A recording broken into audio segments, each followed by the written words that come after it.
I want to welcome everybody that is on the panel and a few that would have been in attendance. I want to welcome you to this webinar organized by National Association of Community Health Practitioners of Nigeria on the topic strategies for the continuity of routine immunization and family planning services in the time of COVID-19. But before then, let me take time to introduce the panelists that have joined us. I would like to introduce Mr. Deme Abraham Taiwo. Deme Abraham Taiwo is the chairman, National Association of Community Practitioners of Nigeria, Lagos State Chapter. Good morning, all. You're Good morning. welcome. Good morning. Yeah. We have Moritala Adekunle Ambilu. Ambilu is the treasurer of the association, Lagos State Chapter. You're welcome. I also want to introduce Solaja Omolola, who is a member of the association in Lagos State, Yusuf Olusegun Suleiman, who is the secretary of the chapter in Lagos State, and the last but not the least of the panelists is Dr. Shina Ogumbi MNI. So you are welcome. You are all welcome. Thank you very much, Mr. Moderator. Thanks, co-panelists as well. And my name is Samuel Lewan Webner. You're all welcome. Like I said before, we are going to speak on the strategy. Yes, we are going to speak on the strategies for the continuity of routine immunization and family planning services in the time of COVID-19. Immunization and family planning services have been disrupted significantly during the COVID-19 pandemic, and that is threatening the achievements that we have recorded in eradication and elimination of major vaccine-preventable diseases like polio and measles.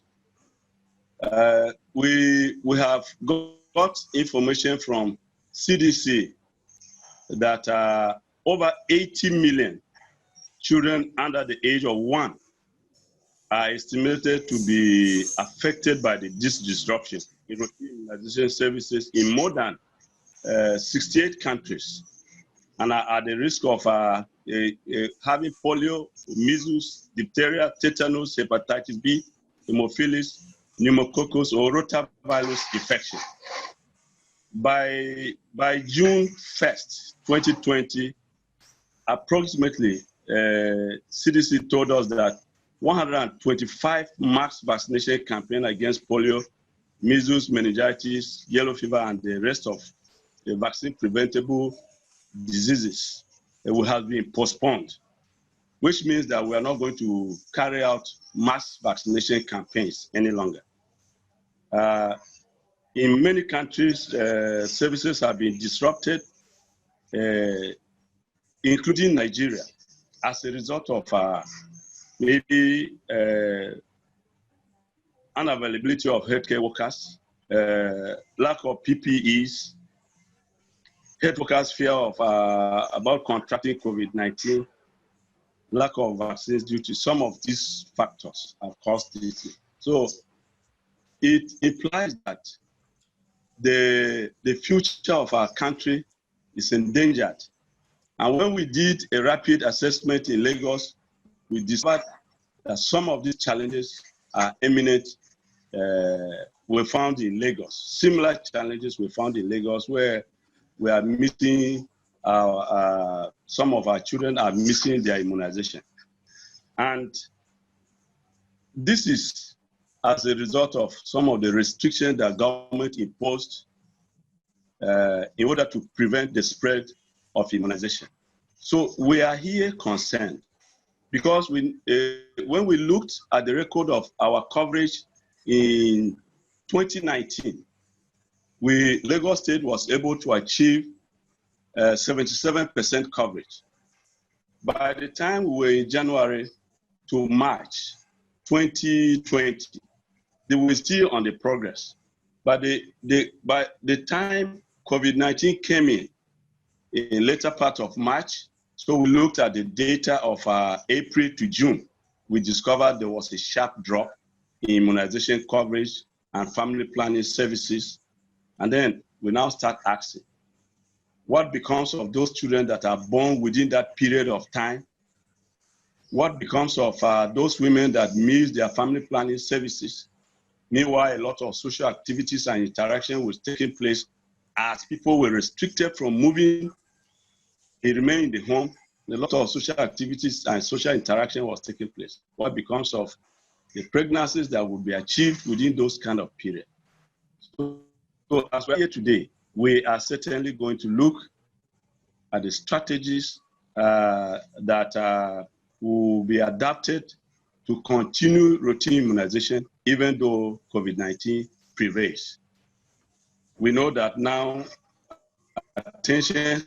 much attention has been diverted to take care of to respond to the pandemic, certainly ignoring these other aspects of the health sector that we're talking about. So what strategies can we now craft to see that there's continuity in immunization, given the value for the children that we have, the value for the women of childbearing age that we have around us in this country, particularly with emphasis on Lagos State, where we have tried to do a rapid research to discover some of these shortcomings. Thank you very much. You are welcome. And I would like to start with the chairman, Lagos State chapter, Damon Abraham. Mr. Damon, can you tell us a little bit about the disruption of services in Lagos State, immunization and family planning? Good morning, all. Good morning. Yeah, good morning. You're welcome. Yeah, in Lagos State, just as you have mentioned, we have experienced sharp drops in the coverage rate of RI and FP, that is routine immunization and family planning services. And no thanks to COVID-19, the advent of COVID-19 has caused us a lot, because during this era, just as my colleague has mentioned, there was this response from the government that there should be lockdown, and the lockdown created a lot of vacuums, because when there was lockdown, people could not go out, the restriction of movement, even no transportation, people cannot even go to the facility because of the fear of COVID, and also the restriction of number of people that can enter the facility.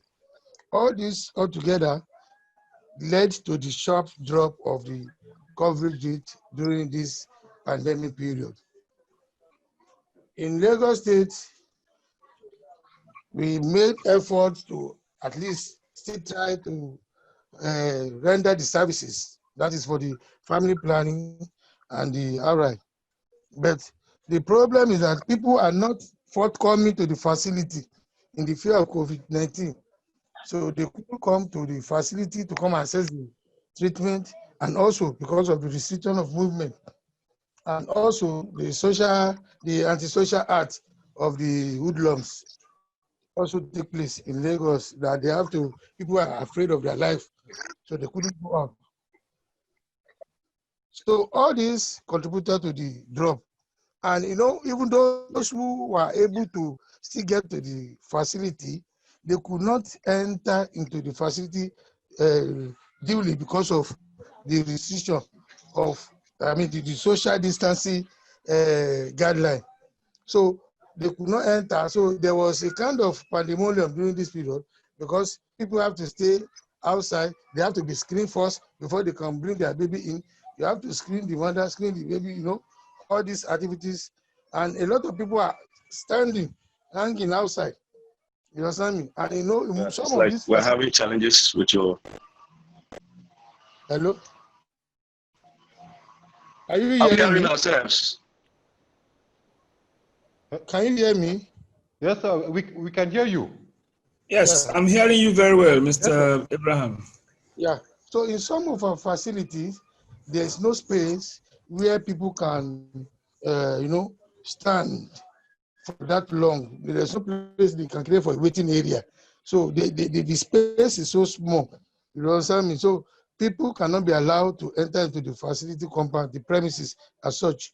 So this debars some people from, accessing the services. But even during this period, the health workers are still trying to render the services.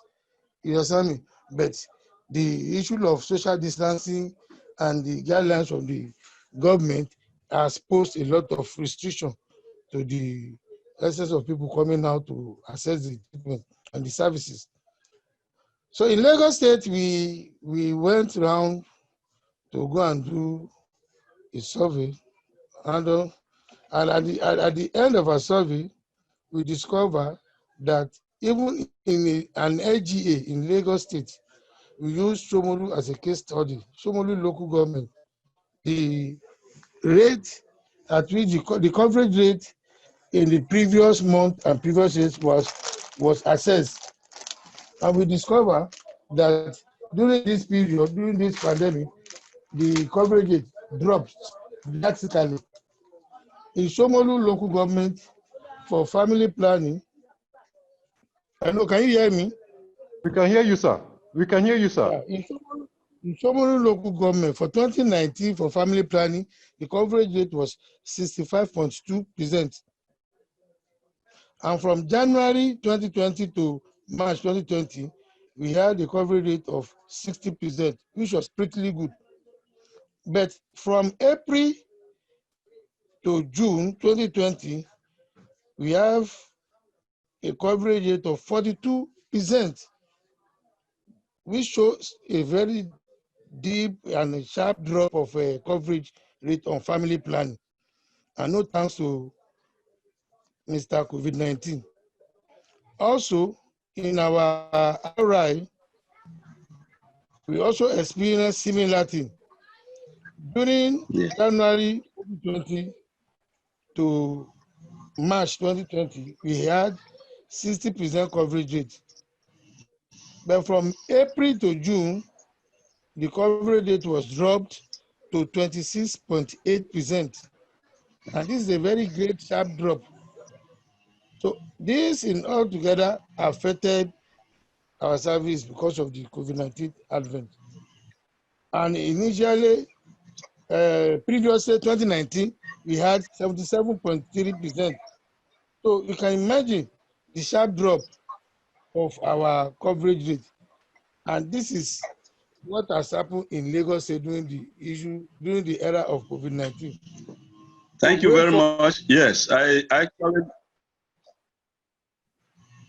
Way forward now, we need to strategize on how to on our RI and family planning so that the services will be able to achieve the success rate that is intended to achieve. Thank you.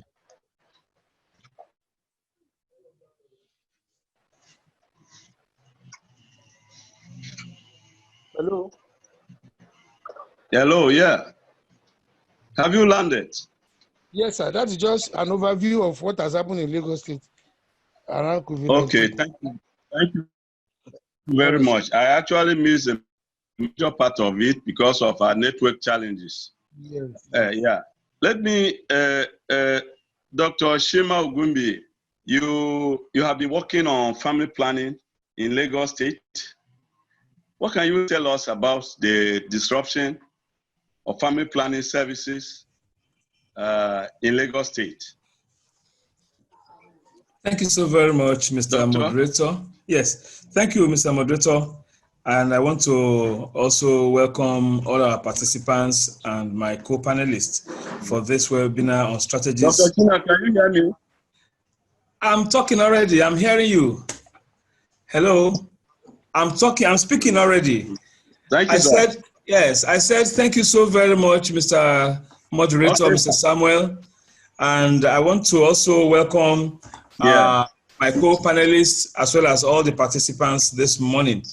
And I want to seize the opportunity to commend the National Association of Community Health Practitioners of Nigeria, especially the Lagos State branch members, for the study and that they carried out, study and survey, which they carried out in Lagos State with respect to the RI and FP services in the course of the COVID-19 pandemic.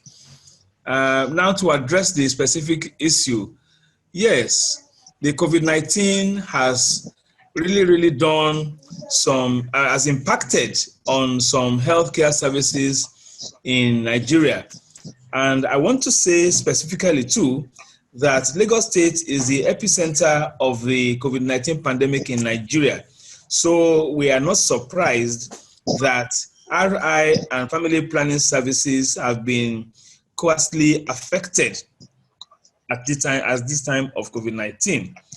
Mr. Abraham had succinctly told us of what they found out in the course of their survey, which I too want to corroborate because in the course of the past 1 month or thereabouts, we had cause to do a scorecard assessment for Lagos State. And our own findings in the ANI PACFA at scale was exactly almost what they found out with respect, that's the National Association of Community Health Practitioners, with respect to the RI and family planning services, which had dropped to a large extent. While saying this, it is not unusual that at times of pandemic like this, especially this COVID-19, where one of the most important things is that of social distancing, is that of transmissibility of this infection, which to a large extent depends on droplet transmission, and it has impacted on clients going to the hospitals for any of these services. The federal government had to quickly introduce some strategies in order to limit or contain the COVID-19 by introducing the policies of lockdown. That is, everybody should remain at home. Only essential services are allowed to go out. And in the course of the COVID-19 pandemic, we also had a lot of healthcare workers that were, in the course of their job at this time, infected. So this impacted also on the services for RI and family planning. I'm looking at this from 2 points. That is, from the point of the clients and from the point of healthcare workers. So we had healthcare workers that were infected, and what that meant again was that they either had to be isolated in their homes or actually be in the isolation centers. We have on record healthcare workers in the various local governments that in the course of either working for the COVID-19 response team were infected and had to be admitted to the isolation centers. And on the part of the clients, we also have the lockdown affected them. They could not move out, except those who had to go out to the markets to get food, and they rather go out to the market to get food rather than going to the hospital because of routine immunization. So these are the challenges that were responsible for the diminution of service for RI and family planning in Lagos State particularly. And as I mentioned earlier on, Lagos State was or is still in fact the epicenter of the COVID-19 pandemic in Nigeria. Thank you. Sorry, network challenges have been off for quite some time. Yeah. Mr. Yusuf too has challenged you. He said he has joined, but yes, I have been off for quite some time because of network challenges. Yes. Well, I think I'm so sorry that you are absent for most of my talk. What I said, which I will repeat in a short while, is that the COVID-19 pandemic experience in Nigeria is felt most in Lagos State, because Lagos State remains the epicenter of the COVID-19 pandemic in Nigeria. And as at last night, as a date, we have about 56,735 cases recorded of COVID-19 recorded in Nigeria. And it may interest this audience to note that as at same yesterday, Lagos State had 18,768 cases, making it the highest state in the federation with the number of cases of COVID-19. The closest to it is the FCT, Abuja, which has just 5,504 cases recorded. Now, what I'm saying is that with this level of COVID-19 infectivity in Lagos State, it has greatly affected the healthcare services of the populace in Lagos. And the most that has impacted on, of course, is the routine immunization and FP services in this COVID-19 season. I want to say, and I stated that two factors which I want to reiterate about is the client factor as well as the healthcare worker factor.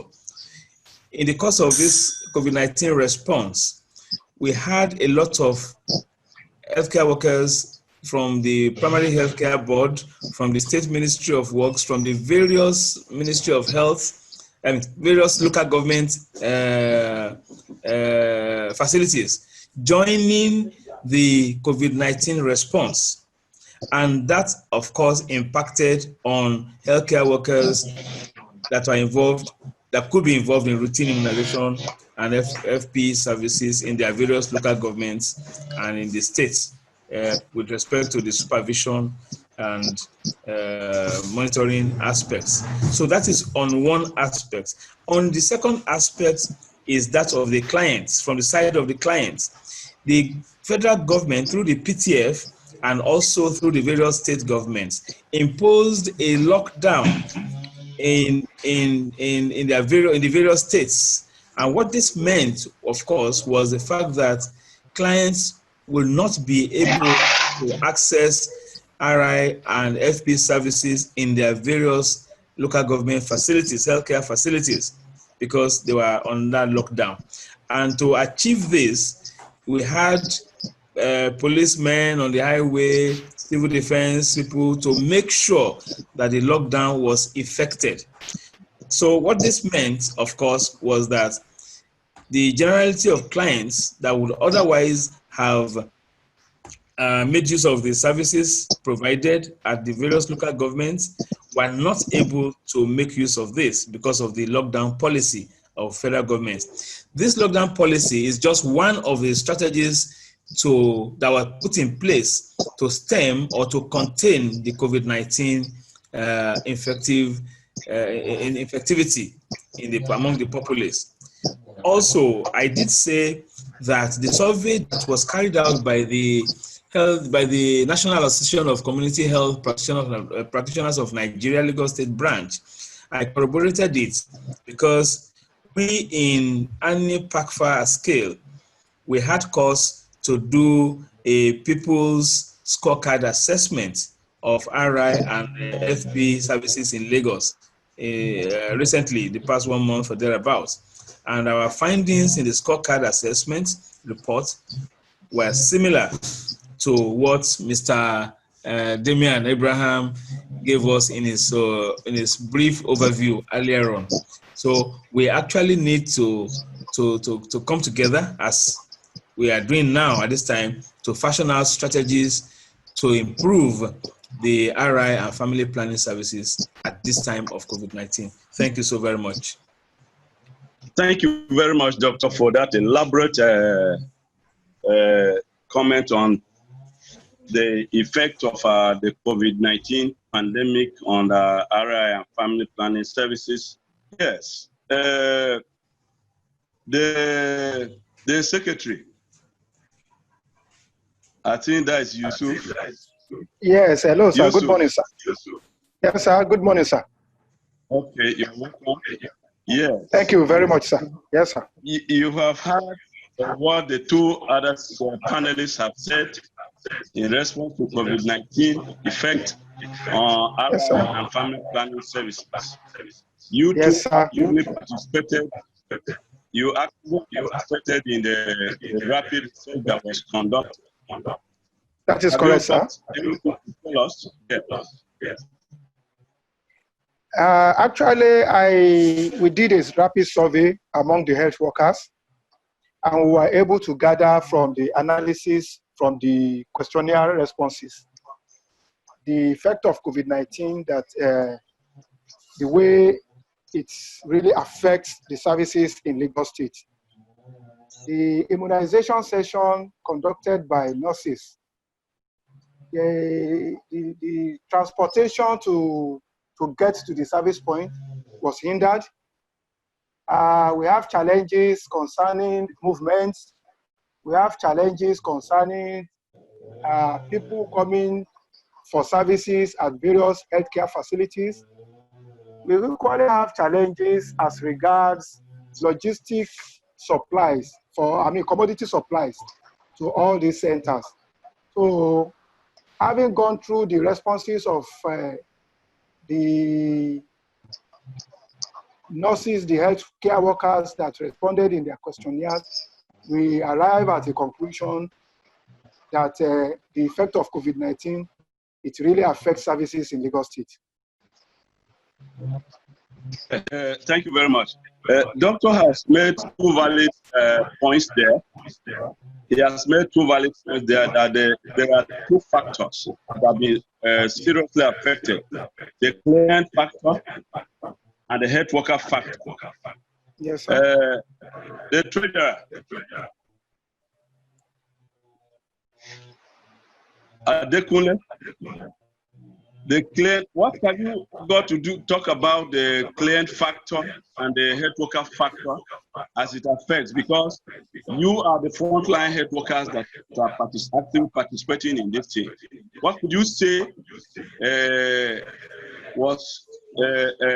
impacts seriously and affects the client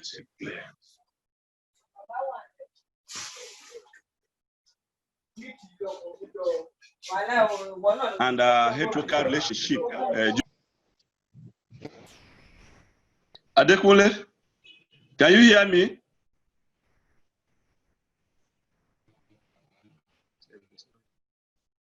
Oh, it's like Adekunle is not with us. Yeah. He's connecting and disconnecting. The network is giving him problem there. He couldn't connect. Okay, but those of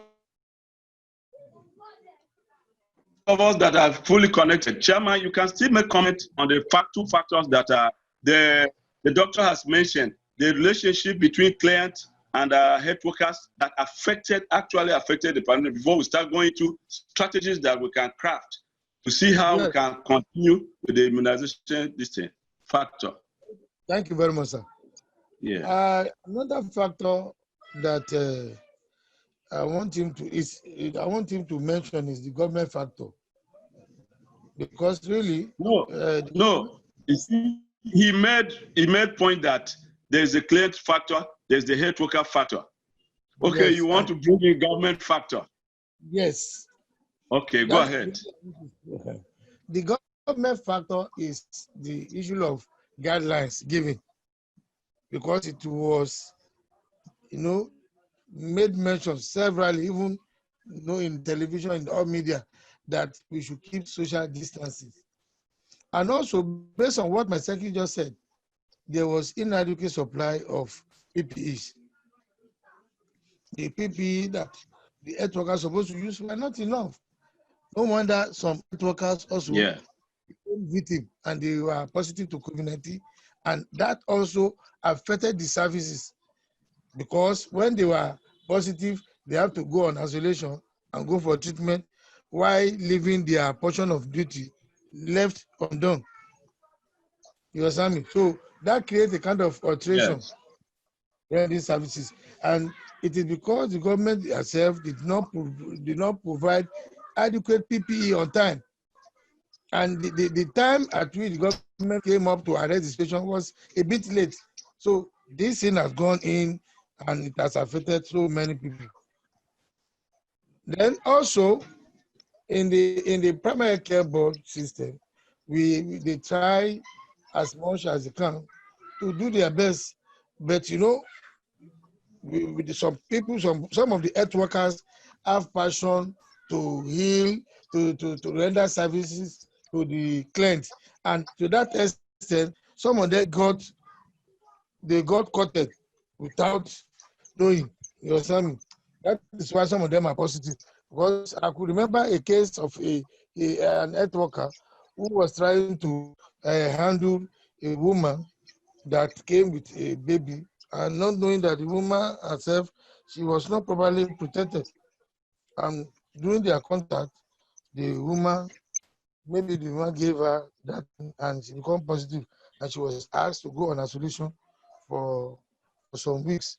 So this thing is because the government did not provide a correct measure by providing PPE. So we need to reenact it, that government need to come up with their responsibility in providing adequate PPE even after the era of lockdown, because the COVID-19 is still in the air. We are still having it going on about. So that thing has to be done. That will be a key, because some of the facility, they may have water, but in some area we know that water is not adequate. They may have water, and even the issue of sanitizer, not that regular in some area. So these are the area I want the government to look into, and this also contributed to this issue of drop in the services Yeah. rendered. Thank you very much. I still want to hear more on this health factor side.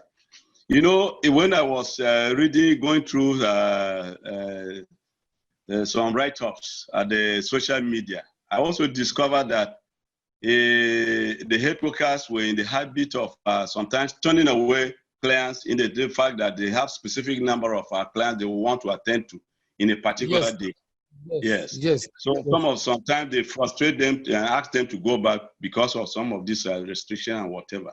Yes, that happened because of the issue of social distances. As I said earlier in my first message, when the government gave that guideline, and in most of all these facilities, they don't have enough space to accommodate people, so they have to restrict the number of people that they will be that will be attended to. You understand me? So in that regard, some mothers were annoyed. They turned back and they went home, so they could not access service. Yeah. You understand me? And some are asked to come another day because of that social distancing, because they cannot take all of them. And the process of screening the client before they come into the facility, it takes some time. And then after that, attending to them before they now go out. So they have to keep that gap, that social distance gap, 2 meters, whatever. So that also contributed. So it made some money to turn back and did not access the services. Likewise, the family planning. Yes. Okay. Thank you very much. Thank you, sir. But now, do you think this the lockdown, supposing it persists, what will become of the supply chain factor of the routine immunization and family planning services? Yeah.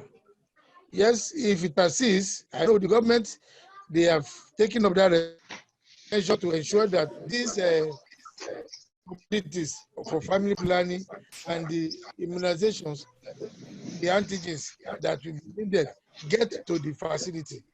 So there's a chain, there's a process of getting some ambulances on ground and to convey vaccines and other products to the appropriate facility. The government has that, and they did it even during the COVID-19. But the issue of fear of contacting COVID-19, social distancing, is what majorly kept the clients from coming to facility to access treatment. I know the issue of outreach also, they could not go to the community to render outreach in the number they're supposed to give. Like before, they're supposed to go like twice but they couldn't go. They go once. And during that COVID-19, that activity, that service was halted. So they couldn't. Okay, thank you very much. Yes, sir. Dr. Shina, there is this critical issue that is on ground. In 2018, Yes, please. Yes, in 2018, it was reported, even National Primary Care Development Agency reported that up to 4.3 million Nigerian children were unimmunized. Now we are saddled with the CDC has globally reported that over 80 million children of 1 year age are affected by this pandemic. That's they hardly access services. And now, if this kind of things will continue, both on family planning services side and routine immunization, Nigeria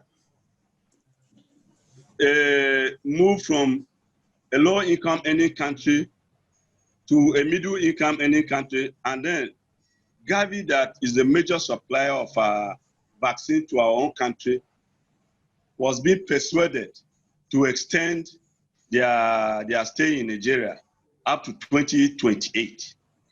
And then now pandemic has come with all its own challenges. And then the likelihood of not getting all our children vaccinated is now being truncated by this pandemic. What can we do to reconcile this difference vis-a-vis the fact that even before we had a sizable number of children unimmunized, up to 4.3 million is not a small job. If a state like Lagos, up till now, like 2019, we are having 77% coverage of it, means that we still have some unimmunized children in Lagos State, and this thing has set in. How do we reconcile this kind of situation? All right, thank you very much, Mr. Moderator. Before I answer the question, I actually would like Mr. Abraham to elucidate further on what he meant by adequate PPEs, which was lacking, which was not supplied by the state government. I want him to elaborate on what is adequate PPEs for healthcare workers in respect of family planning and routine immunization services. That's one. Then secondly, yes, you have given us a very good, huge data with respect to the unimmunized children, not only in Nigeria, but also globally. With the COVID-19 incident, epidemic, or rather pandemic, this has further made the number of children unimmunized to have grown, to have increased as much as possible that you have quoted. However, I want to say that one of the ways that we can mitigate this factor is by increasing awareness of these services to the populace. Presently, the lockdown and restrictions have been eased.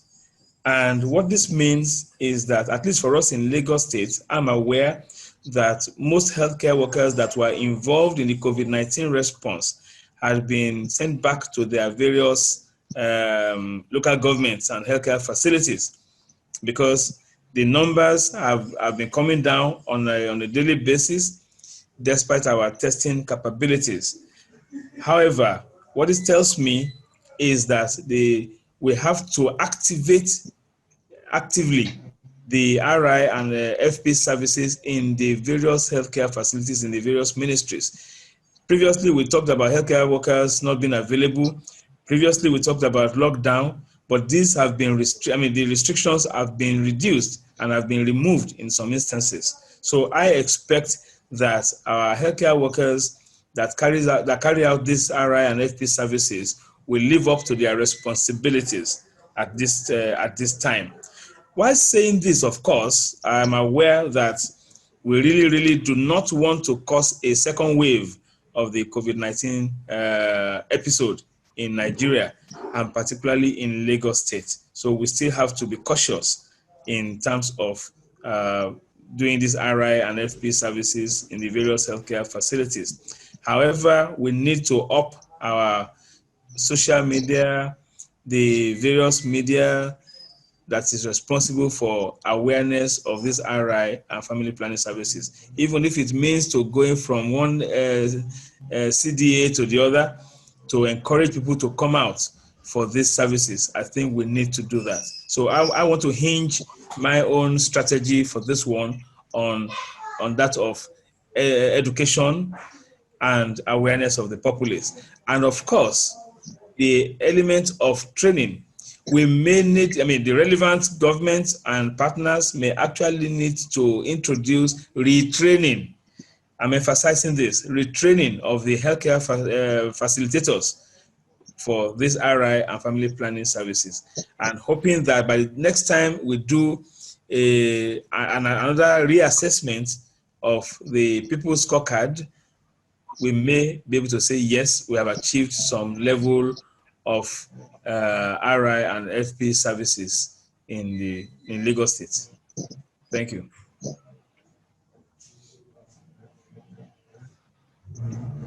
Okay. Thank you, Mr. Moderator. Yeah. So, Abraham, maybe you will seize this opportunity to throw more light on the issue of inadequate PPEs. Thank you, sir. Yeah, when I talk about inadequate PPE, what I mean is that the government supply PPE to an extent, but it was not enough. That's what I mean by inadequate PPE. It was not enough, and thereby giving way to the health worker to be exposed to this COVID-19. Because in my AGA, we were giving PPE, but it was not enough. It cannot even last for a month.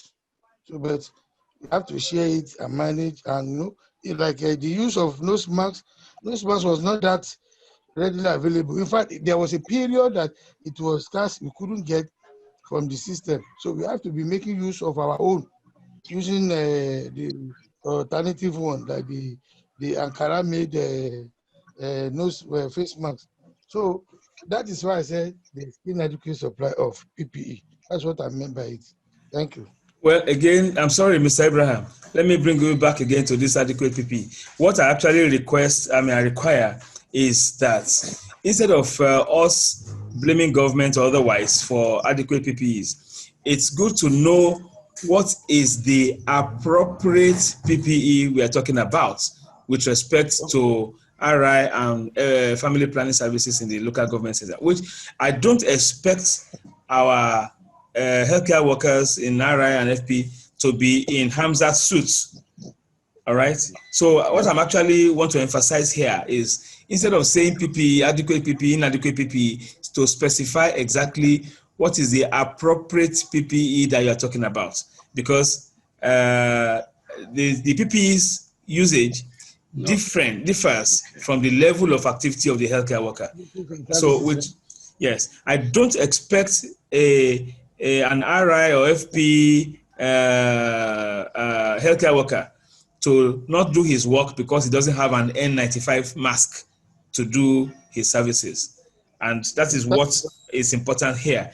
You don't need an N95 mask, and you don't need an Hampstead suit to be able to carry out this. But what is important is appropriate use of the PPEs. And in this case, what the healthcare worker needs in the local government for this family planning is probably the surgical mask, and if need be, the example you gave, a hand glove. If you are treating with the public and like that, a hand glove, and then probably just a cover up, a surgical cover up or whatever, but not an hamster suit, not an N95 mask, and probably not a surgical face shield as well. So the important word to use here is appropriate use of the PPEs necessary at that level for our officers that we keep carrying out routine immunization and family planning services. I'm sorry this is a diversion, but I just want to put this in the in a very good perspective so that when we talk about PPEs, we know what we're talking about. Thank you, Mr. Abraham, for Mr. Moderator, for giving me this opportunity. Thank you very much, Doctor. But what I want to add is that... Okay, thank you very much for that wonderful clarification. I think in class, when we are talking of PPEs, we should actually know the kind of service we are referring to and the kind of PPE we are actually talking about. Okay, thank you very much for that clarification. So now we are already into the strategies that will be used to overcome these challenges that are coming. You find out that some of them are on the side of the healthcare workers, and some of them affect the structural environment of our facilities vis-a-vis the guidelines that exist in the conduct of sessions such as immunization and family planning. But Doctor, let me precisely ask, in family planning, what actual services are affected by this pandemic in family planning? Yes, thank you very much. In family planning services, one, as we said, the various types of family planning includes the injectables, the oral contraceptives, and so on and so forth. And this probably will need the client to go to the service area to collect the free oral contraceptives, which, depending on when the last one was received, was hampered by the restriction of movement. The injectables, on the other hand, is either the 3 months injectable, the monthly injectable, or thereabouts, or the insertion, subcutaneous insertion of this family planning aids. This needs to be done by appropriately skilled or trained healthcare worker. Again, in some places in Lagos, the healthcare workers actually go to the client's vicinity to do this. This again, because of the restrictions, could not be carried out. And what this meant, of course, again, going through the findings of the community health practitioners that did the survey in Lagos, meant that a lot of couples will end up not applying the appropriate family planning services that they have been used to, and that may have led to some unwanted pregnancies and so on and so forth at this time. Of course, in 9 months' time, we shall know the results in Lagos State about this. Thank you. Yes, that is actually what I am trying to move to now, because like even families resorted to complying with the restriction of movement. Certainly, we are anticipating that a lot of pregnancies would have been achieved, and maybe the next 9 months. But also, there's the negative aspect of it.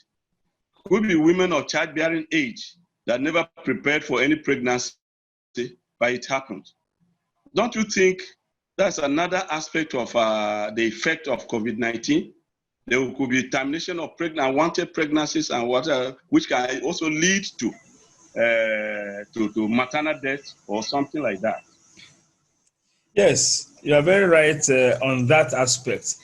And just as most services, even in the hospitals themselves, were affected by this COVID-19, a lot of people may have resorted to termination of unwanted pregnancies, some of which could and may have led to untimely deaths. We don't have statistics as far as this is concerned, per se. However, it is a possibility. Okay. But I'm very, very sure that other pregnancies may have been put in place. And I won't be surprised if we start having babies named COVID Sheyi, COVID Lomuwa Sheyi, and so on and so forth. when the pregnancies are finally, when the deliveries take place in 8-9 months' time, as it were. But the point I'm trying to make essentially is that most services in the hospitals were affected because some hospitals, including private hospitals, even restricted seeing some otherwise normal patients they see. And so termination of pregnancy will be done by quacks, could be done by self-inflicted tools, and so on and so forth, especially by those who are low-income couples and do not want the pregnancy. So we need to be very, very aware. Again, it comes into play the element of education and awareness, which I want to implore each and every one of us here to take serious as much as possible. Thank you, sir. Okay. Thank you very much. Shola, Omolola, it's like you have not yet spoken. Can I hear your voice? But then, let me also ask. Hello, sir. Shola is in talking. practical terms, what are those Hello? specific steps? Okay, yes, thank you very much. Nice to hear your voice. What are those practical steps do you think we can take to address issues that affect health workers in rendering immunization services during this period of COVID-19? What are those practical steps do you think the health workers should take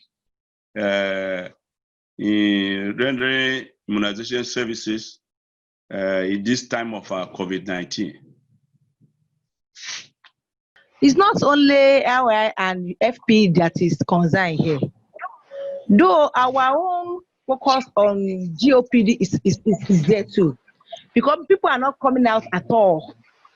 Even when they are sick at home, they prefer to go and meet their domiciliary nurse or doctor. That to come home they don't want to come out at all. My own feel is that maybe we try to do more campaign. Mobilizer, we need mobilizer on this thing to work for us. Not only in our outreach, even to work for us at health centers. And to let people know that COVID-19, this is what they will take. Though we have been telling them, the money people are not believe that COVID-19 is real. Money people are not believe. Yes. They just think that people are forging results. They are just doing this, that. But my own view is that we try to do more campaign to mobilize people out. Then our outreach too should not be on. Our outreach too should not be on once per week again. At least where I'm doing my outreach here at Ayeto Ward here, we have one out there that we have been using over 40 years ago. That place is just like an health center. I'm used to be there now every Wednesdays. Maybe we can that every Wednesday. The people have known that it's every Wednesday. Though the COVID-19 lockdown, I do go. Manage my shares to be there because I believe that if I'm not going there, some people used to come. Though few of them did not come. But they normally go and call themselves that Nurses is here, she came today, so and so. During that COVID-19 lockdown, it's only 1 week I miss because I'm afraid of going out. But after then, I might, because they do go and carry them with samplers at home. But my own feel, because I'm the only one living in Surulere, so they cannot come and carry me. The next day, I have to come with the Okada, wear my uniform, do everything. Some people will have to assist me to come. Some people will not carry me, but I just manage myself to be there because of the people. I don't want defaulters. Yeah, thank you very much. Oh, yes, sir. But you have what, Dr. Ele? Sir? Yes, I'm listening. So what I'm trying to do is that we should do more campaign on our and family planning. And we should let our outreach be more. Where I'm doing my outreach here, It has been the outreach has been there for over 40 years ago. All people they normally come, but Yeah. I need more I need mobilizer. I need clerk there. It's not possible for me as worker to be doing clerk and to be, you understand, to be going and mobilize them out. It's not possible for me to be in jail and to be clerk the patient. The people that say they do clerk for me here, they did not pay the lady, and the lady is about to go. You understand? Sorry, me, let me ask you, are you a community health officer? I'm a community health Sorry, worker. let me ask, are you a community health health officer, CHU, or? I'm a CHU, senior CHU. Hello, sir. Community health officer. Yes. I'm a I'm CHU, hearing. sir. Hello. You are a CHU? Yes, sir, I'm a CHU. Yes. I'm a CHU, sir. Okay, Can I good. continue? Are you aware that the CHU works 50% in the health facility? Yes. Are you aware that the CHU works 50% in the health Yes, I'm aware. facility? And are you aware of that? So, in essence, what I'm trying to say is that you laid emphasis on the issue of what Dr. had earlier said, that increased communication to our clients so that they become fully aware that of their responsibilities, and also the health workers become fully aware of their own responsibility to their clients. So when the two of us become fully aware of this kind of services, I think that is where we can create a harmony between mobilization and client flow in the health facilities. Because the CHU need to be going out to supervise the JCHUs, which I believe the JCHU are lacking in Lagos State. But then the CHU should now take that position to go and mobilize their health workers to come, because at this critical time, we need to increase even our immunization size and even our immunization sessions, such that anytime anybody can come in to access these services. Not saying that we have scheduled maybe Monday for services only. Do you understand? Yes, so, sir. Yes, sir. It still boils down to the fact that we, the health workers, need to increase our access to our clients so that they become fully aware of the kind of services and at what time we are giving such services. I think that is very, very important. You have raised a very valid point. Thank you very much. Yes, sir. Hello, sir. Thank you, sir. Hello, sir. Can you hear me? Yes, Mr. Sam. I'm hearing you, sir. Hello, sir. Mr. Sam, Mr. Dema Abraham has raised up his hand. I think he wants to chip in. Yes, I'm hearing. Yes, sir.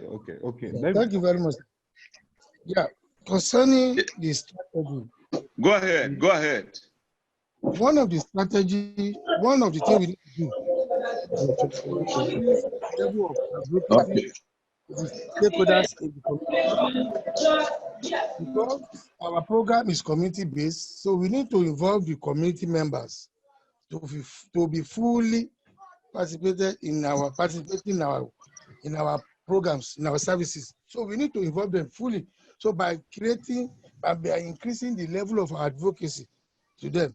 Also, in our outreach service, the number of staff and people that does it, the number is so reduced. So we need more hands, because the health worker cannot be the one, just as Ms. Cholada said, the health worker cannot be the one giving antigen at the same time, doing some other work. So we need more hands, because in Lagos as it is now, we have only one mobilizer or town crier that will go around to make noise and create awareness that services is going on in some place. But even at that, we need somebody to record, because the health worker cannot be giving immunization at the same time be doing recording. The work will become somehow because of the rate of infection in the air. So we need to reduce the health worker removing their gloves severally, and it's not also economical to do recording. So we need more hands. Then thirdly, we also need, the government also needs to come up with a kind of policy that we interest the community. There should be a kind of a plus to be given into this RI. When there are when we give a plus in our immunization program, we see that the number of mothers and kids that comes out to take immunization, they are much. You understand me? So I think the government should also come out with a kind of plus program during this era of COVID-19 so that it will arouse the interest of the mothers for them to participate in the RI program. Thank you. Okay, thank you very much. I was off, so thank you for playing my role. When you are off, I was saying that there are certain things that we need to take cognizance of, and that is we need to increase our level of advocacy to the community, to the stakeholders in the community. Number two, we need more hands to the RI because the health worker, the task given to health worker to do RI is so much. They can be the one giving immunization and at the same time doing recording and other things.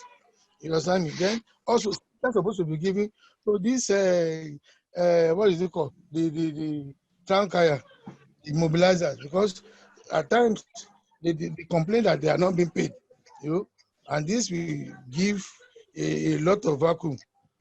We need to look at that area also. So we need to consider all these facts in order to make our RI better. Thank you. Okay. Thank you very much. So, with regard to the issue of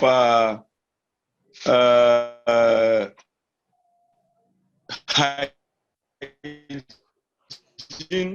of the hands, you know, that are facilitating the spread of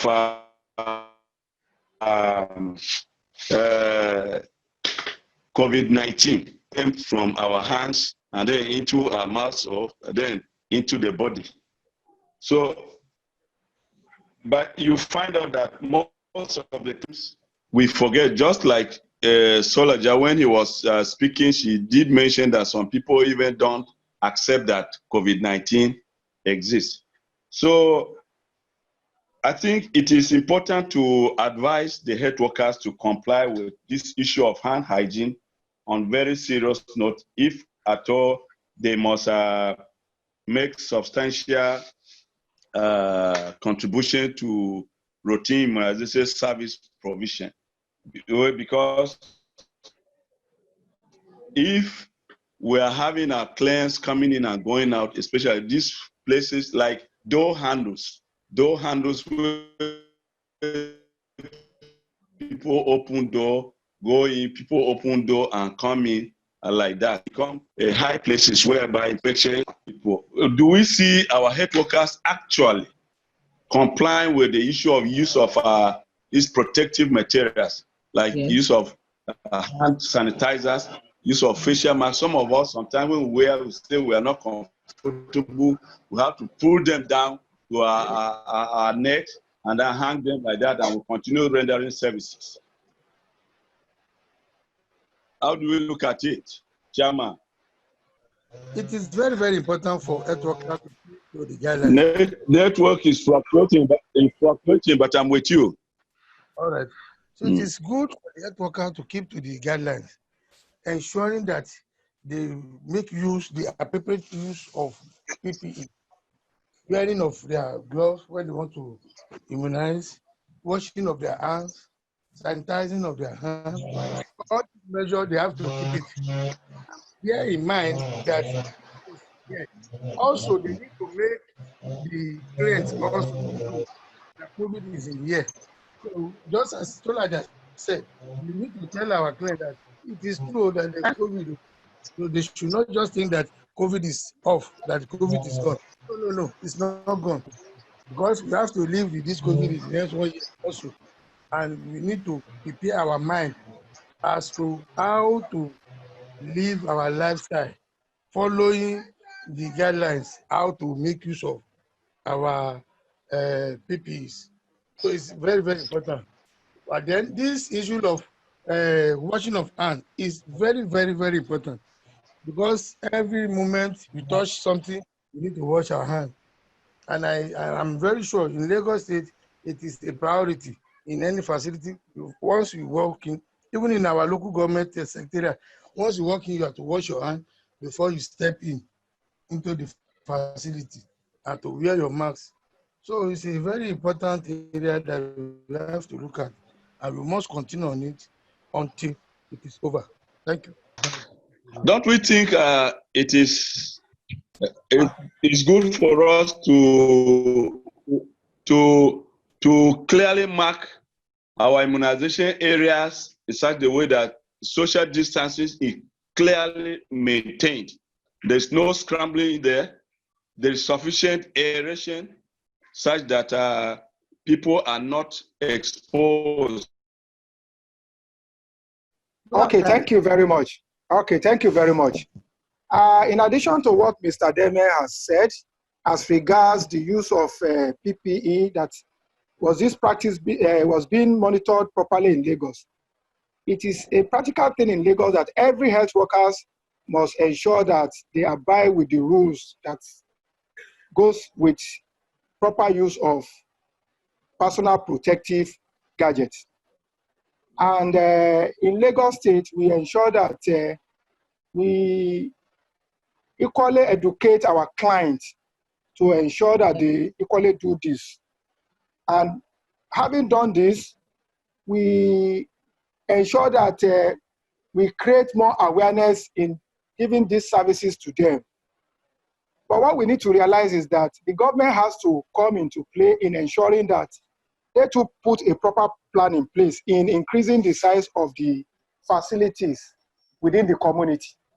Because majority of the people that we have in the community, majority of them find it very difficult during the COVID-19 time to move because of the transportation system. So if we have this within the community, it will be very easy for them to move around within their locality to ensure that they go for these services. That is most especially the routine immunization. So the government need to play their part too. Then we need to ensure that we do more capacity development for the health worker as well. We improve their we improve them to ensure that they render these services to the people, and ensure that in the event of another COVID-19 happening, health worker will have been adequately prepared to face the challenges that we face by now, so that at least services will not be disrupted. What do I mean by this? Increasing the knowledge of health workers in awareness creation, increasing the knowledge of health worker in ensuring that they know what to do as regards personal protective equipment use, and equally encouraging the clients to do the same, so that the clients will be protected, the health workers too will be protected. So the government needs to put resources in place to ensure all this. I think if they can do this, we will have been able to ensure that we have prepared adequately, so that services will not be disrupted any other time have the insurgence of COVID-19 in our society. Thank you. Thank you very much. I think I like that comment so much, because for whatever you do, you require capacity to understand what it takes to render your services. So it is very, very important that we should not take this thing for granted, and adequately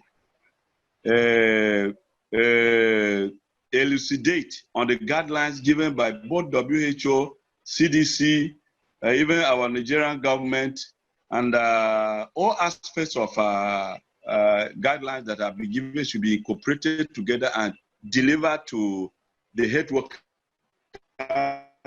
in such a manner that everybody at his own level can comprehend exactly what they are supposed to be doing.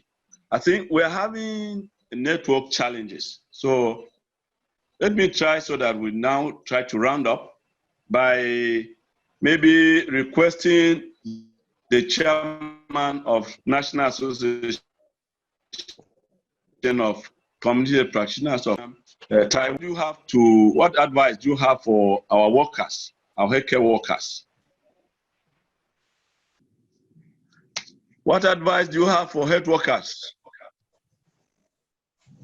Yes. My final advice to the health worker is that as health worker, we need to be a professional.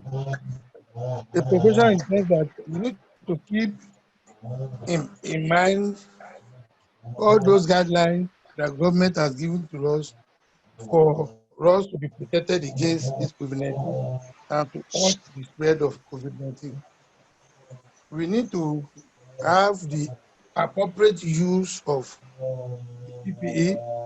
We need to understand it. Also, there should be capacity building, training on the part of the government on the health workers. That the health workers need more training. There should be there should be training on the use of COVID-19 of the PPE and how to avert this COVID-19 pandemic. So this training is supposed to take place for the health workers. Then also as health workers, we need to make sure that we practice professionalism in our dealing with our clients. Talk to them properly, advise them on what to do, and also make sure that we ourselves we are protected. We put on our PPE appropriately. Then we need to also increase our level of services in terms of RI and health workers. Okay. So thank you very much. Things cannot be done like before again because of this COVID-19. So we need to increase our services in terms of RI. So maybe the number of times that we do it before should be increased, like to 2 or 3 times instead of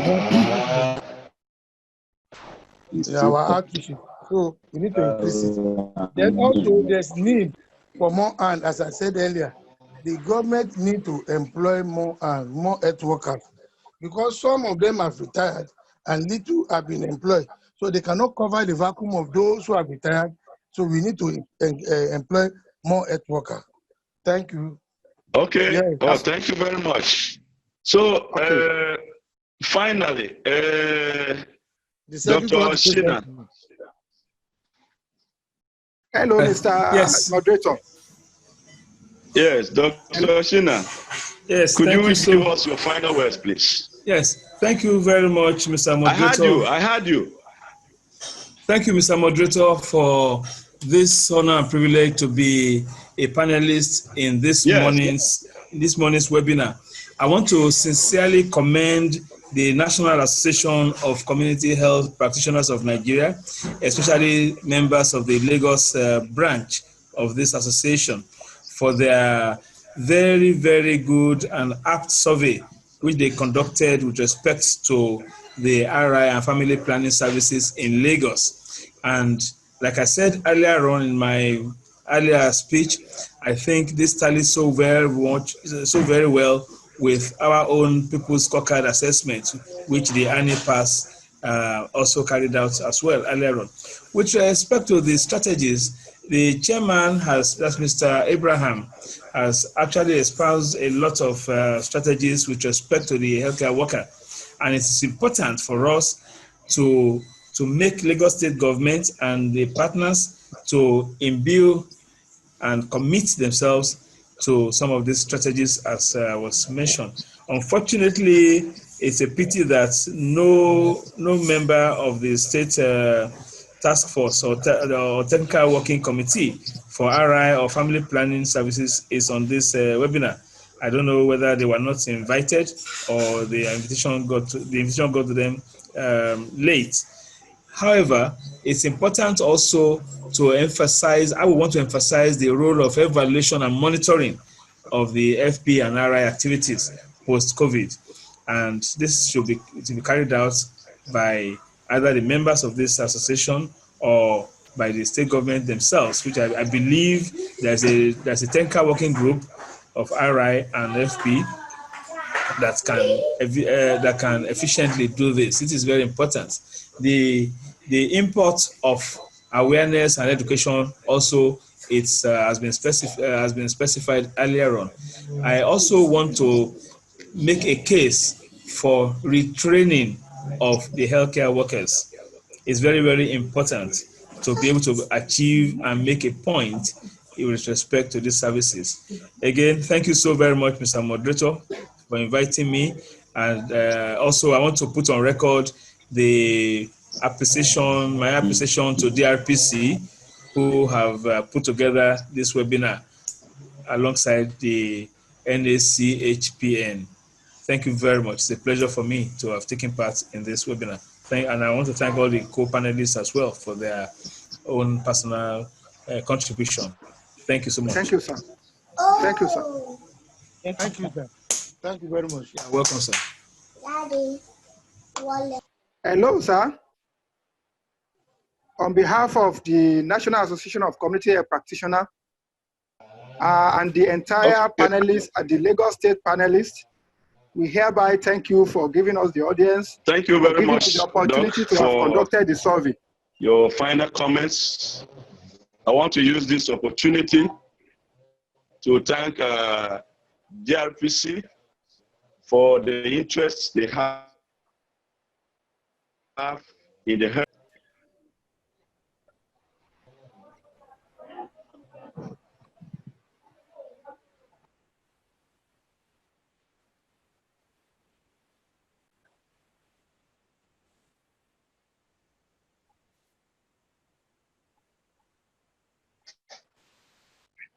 Okay, can I be heard? Yes, we can hear you, sir. Yes, we can hear you now. Hear you.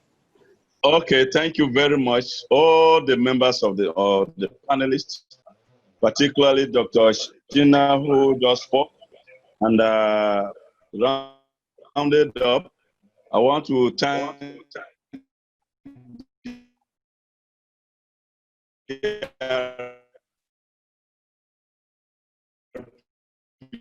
for giving us this opportunity to webinar, I think, and the nominations of Nigeria. For all that we have discussed here is for us to have a critical analysis on the issues at stake and to craft strategies, not just by discussing them, but actually carrying them out to see how we can effect some changes for state and the country at large, and also for us to look at what is happening globally and bring it down to our own country to see how we are able to represent our children and represent them very well in such that we secure the future of this country, so that when we are not there, they can effectively carry. But if we don't have a healthy population, what is even the essence of living? By the time the old ones go, all is gone. So all those activities that we have discussed here is to see how we can increase immunization activities and increase family planning service provision and increase the prevalence rate of family planning such that we have a population that we can control, a population that is dependable, a healthy and dependable population. So I want to thank all of you that have found time to be on this webinar. Thank you very much. Thank you, sir. Thank you, sir. Thank you, sir. You're welcome, sir. We appreciate this. Thank you so very much, Mr. Moderator. Thank you, A sir. vote of thanks from my secretary, please. Yes, sir. On behalf of National Association of Community Health Practitioners in Lagos State, we hereby thank Dr. Shina. We hereby thank the DRPC for putting this together. We equally thank them for giving us opportunity to really showcase our talent and equally do the survey.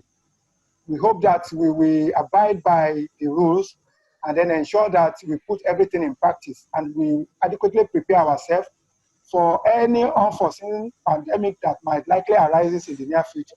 Thank you. God bless you. Amen. Thank you, Amen. sir. Thank you. Amen. Thank you very much. Amen.